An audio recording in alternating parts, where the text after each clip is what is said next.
What do you guys think about converging chest presses like this Cybex VR2? I first used this one at Camperdown Fitness here in Sydney, Australia. And I've got to say that very first rep where I converged those handles together, I got an explosive contraction. And I was like, man, I've got to buy this machine. So didn't really do much investigation other than that. And ended up purchasing one. And I got to say, I enjoy it. I got it from a guy out in Western Sydney. And it was actually painted silverish color at first. And I've got all my machines are either black or white. So I decided I wanted to get this one powder coated. So I took it all apart. It was actually a fairly simple, straightforward machine to take apart. I found a lot of the Cybex ones are actually quite easy to dismantle compared to some other brands. So took it all apart. You've got to take everything off it to powder coat it. You can't have any rubber. You can't have any other plastic parts or whatever. They'll just all melt when they get powder coated. So just took everything off it, got it powder coated, got it back, and then I'm putting it back together. And there's these metal rods at the top of the machine in each arm, at the top of each arm of the machine. And unfortunately, the holes that those go through, they'd actually been powder coated over a bit. So the holes were a little bit smaller than what they were previously. And what then happened is I'm trying to like lightly tap these metal rods through just to get them through. And without realizing it, I've actually made those rods slightly deformed. They've kind of mushroomed out at the ends a little bit. So wasn't able to get them through. Had to go and take that rod had to find someone that could actually build one of those rods because you can't go and buy one of those online. Luckily found an engineer. He could actually produce one for me. Cost me a bit of money, cost me a bit of time, but he produced one and I was able to use a bit of copper if you want to tap it through the machine because it won't deform the metal bit. So big lesson there.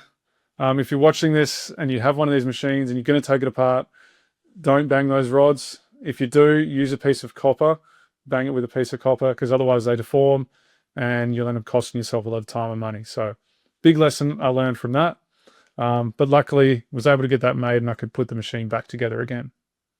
So essentially these VR2 and the Eagle version chest presses, they give you a choice. You can either push your hands straight out or you can push out and drive them together.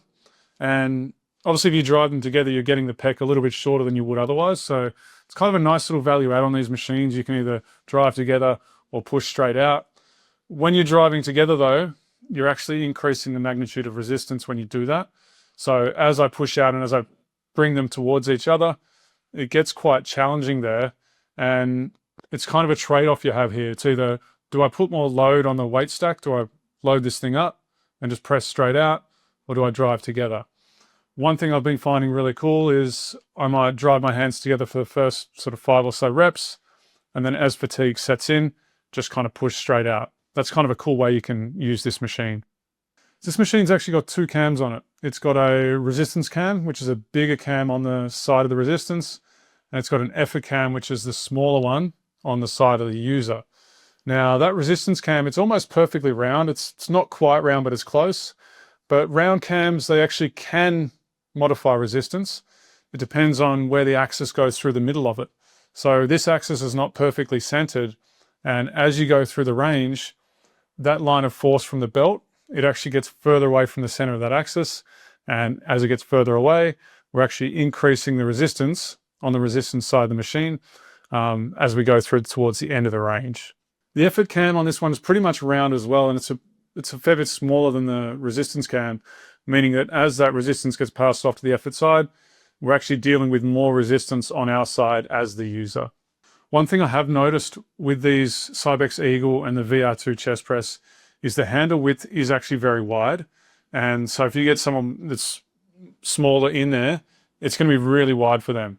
So what you may want to look at is seeing if you can modify up in the top of the machine. Some of them actually adjust themselves. Mine doesn't have a little adjuster on it, so I have to actually manually prop things under there to modify the handle width. But if you have one with the adjuster at the top, and if you're going to buy one, make sure you get that adjuster at the top because you can modify handle width on that, which is very useful. Mine doesn't have it, so I've had to go in and make modifications myself to get those handles a little bit more narrow. It's a really nice piece, simple design, runs really smoothly, and the option just to drive your hands together or push them out straight is really cool to have. So Keen to hear your thoughts on it. Do you use this piece? Have you made any modifications on it that you enjoy? Let me know in the comments. And if you have any questions, let me know. Get back to you really soon on those.